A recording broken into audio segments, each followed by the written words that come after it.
So, is this new software actually fixing Apple's issues, or is it just a shiny coat of paint to try and cover them up? So the first software they talked about is the new iOS 26. They talked about how this is the biggest redesign since iOS 7 back in the day. So I was amping myself up for like a completely new look, and then they revealed it, and it was not that big of a change.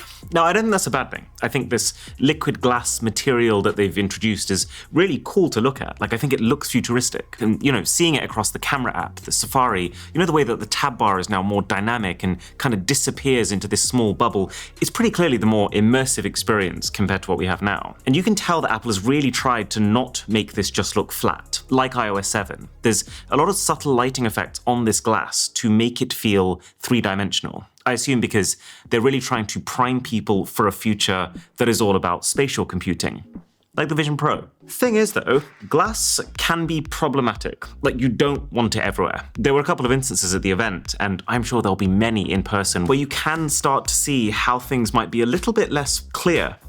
Ironically, I feel like these new all-clear icons are a pretty good example of that. They are cool, they just feel like a recipe for intense squinting. It's actually really weird. Like, this whole transparency thing is probably the first time that Apple has moved design language in a way that it doesn't feel like others will follow. We've actually just seen a whole load of companies go in the complete opposite direction. So, ironically, for an event that's designed to help developers, this will probably end up with quite a few of them pulling their hair out, trying to figure out how on earth to redesign their app for a second time just to fit Apple's new design language. Now, there are positives, like the camera app, for example. They've boiled it right back down to the basics again. The same features are still there, they're just hidden now.